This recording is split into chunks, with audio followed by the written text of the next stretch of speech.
hardship that we find in each one of our hearts. Is your heart like that? Is your heart subject to such things? Are we open to God this evening, that God will show that pain?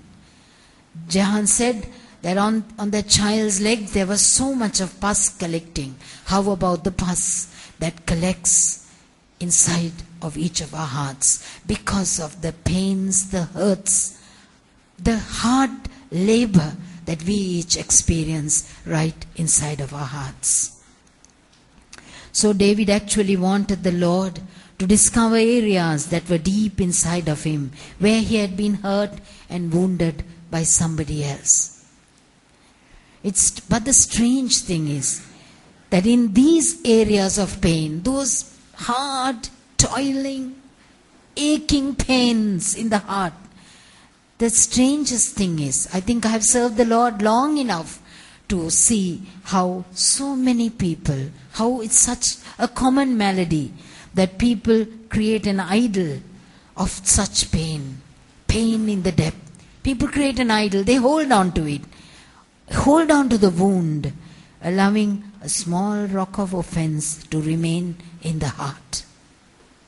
And then that evil that is inside pours out many times, again and again, out of a past wound that has not been healed and cleaned by the Lord.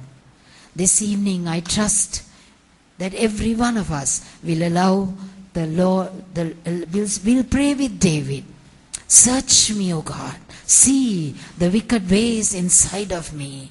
Cleanse me from every secret sin and give wisdom in the depth of my heart. Fifthly, the heart of David truly wanted God to know what was buried inside of his subconscious mind and heart. And also, David wanted God to test his thoughts. It's all between David and God. It's not about somebody else. There's nobody else around here. It's about David and God. This is about you and I and our Father in heaven. The word for thoughts, know my thoughts and see if there be any wicked way in me. And that word there for thoughts is only used once elsewhere in the scripture, Psalm 94:19. In the Hebrew, only once more it's used. And in Psalm 94:19, in the multitude of my thoughts within me, your comforts delight my soul. This word for thoughts has to do with a multitude of overwhelming, disquieting thoughts that agitate a person. Don't thoughts agitate us?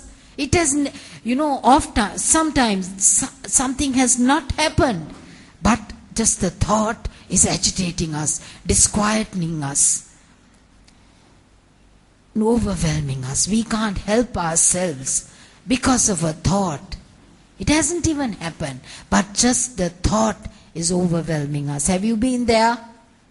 I have been there many times over. David understood that in the midst of agitating, disquieting thoughts, he could walk into wickedness. That's the danger. When we allow disquieting thoughts to overrule us, overrule sense and sensibility of the Holy Spirit, we can walk into wickedness. And this evening, is there some pain in your heart that you have never dealt with, therefore unhealed, and a cause for offense still residing in the deep recesses of your heart, simply because you have not brought it before God? The scripture is not asking us to bring it before man, not even before your spouse or your parent. It's only asking us to bring it before God. And in Psalm 94:19, David said that in the midst of these overwhelming, disquieting thoughts, the Lord's comforts delight my soul. And the word there for comfort is like the action of the Holy Spirit, embracing and caressing like a mother would her fond child. And that's what that word that word there means. If we allow, your comforts delight my soul. If we allow the Holy Spirit to caress, that He is the comforter. He is the comforter that the Lord has left behind for us. Are we allowing Him to embrace us? When something is the matter, some burden comes. When we are walking through the valleys and the shadows, and that burden, that aching pain comes, are we willing to just take it and allow the Holy Spirit to comfort us, allow the Holy Spirit to embrace and cuddle us and help us through? When we allow the Spirit to soothe our soul during a hard, difficult time of anxious, overwhelming thoughts, it may be regarding your children, may be a business matter, it may be a personal habit, whatever it be, the Spirit of the Lord is well able to soothe our soul and heal the wound.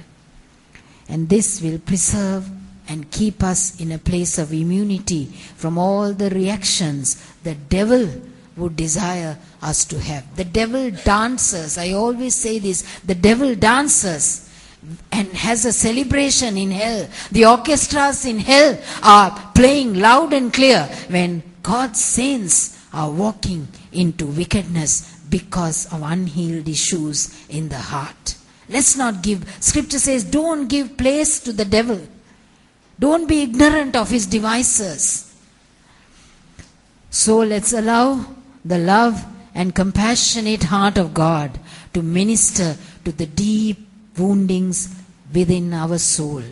And then the enemy will not be able to produce a wicked way which will show up through my woundedness. Every door to those wicked ways, those cruel ways, will shut up in our lives. Sometimes the cruel ways of hurting our loved ones, the near and the dear, all those ways, the doors to evil will shut up as we allow the Spirit of the Lord to minister to us and allow the love and the compassion of the Christ to come into us. This is the wicked place that David didn't want to remain. David never wanted to remain in that wicked place. He knew there was such a place. He didn't want to remain in that place, in the deep places of his heart. David apparently was rejected by his father Jesse. You know the story? Jesse never showed up David when the prophet visited Jesse's home. He showed all the other sons, but David was forgotten. He was rejected. David's brother, older brother Eliab, scorned and accused him on the battlefield.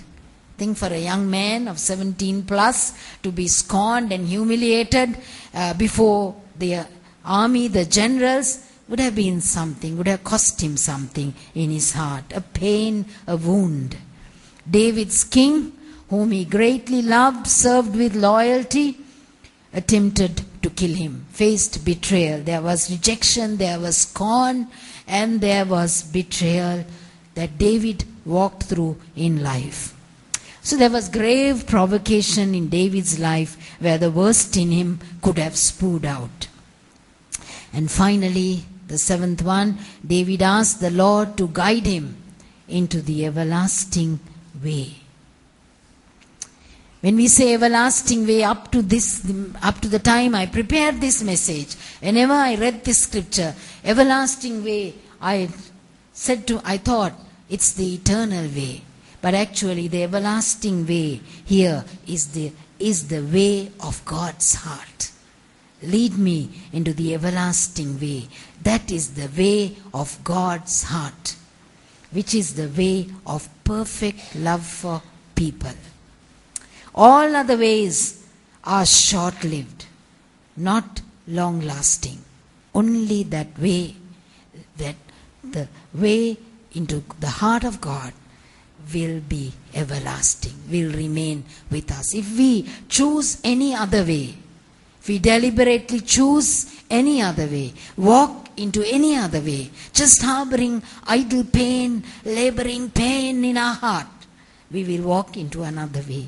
But as Christians, as saints, as believers in Christ, the way before us is the everlasting way, the way that will never be lost. We will never be lost in that way. It's the way of holiness.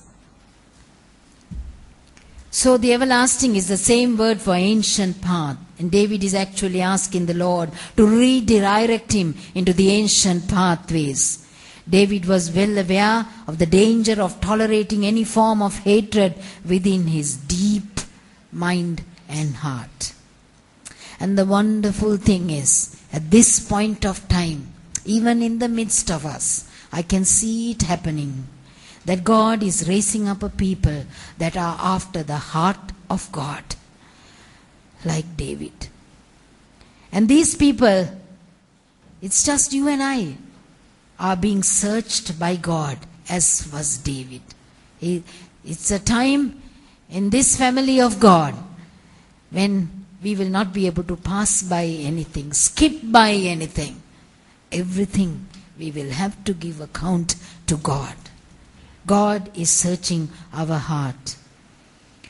And He is searching our heart not to condemn us, not to throw us down, not to demote us. He is searching our heart that we may be healed by God. Not an unhealed people, not a lame people, not a blinded people, not a people who are deaf or dumb, but a people who will be healed by God. And then we can testify with David in Psalm 23. He restores my soul.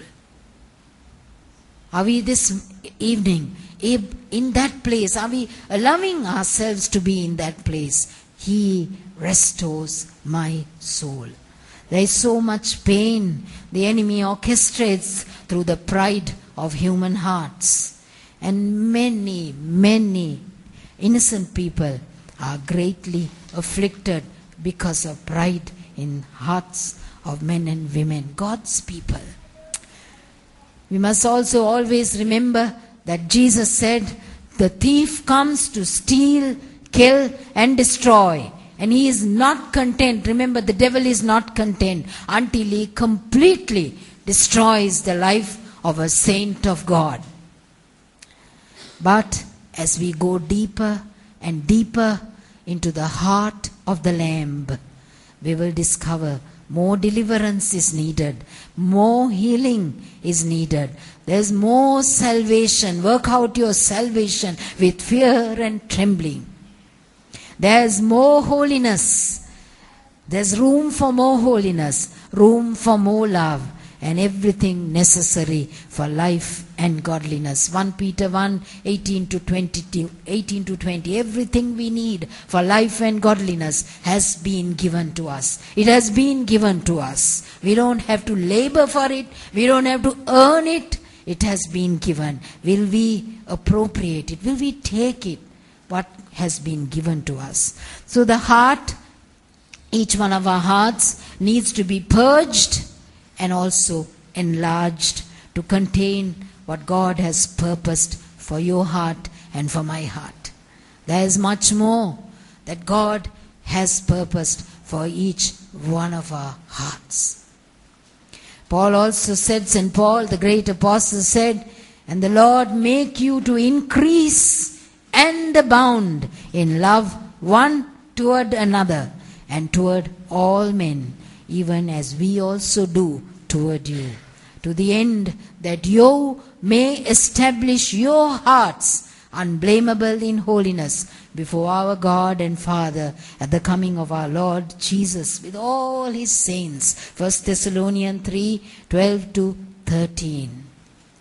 So, as one goes deeper and deeper into the heart of God, we find more and more grace, mercy, and love for myself. I find grace, mercy, and love for myself. Even if no one else gives me mercy, grace, and love, I can receive it for myself. and for all other people.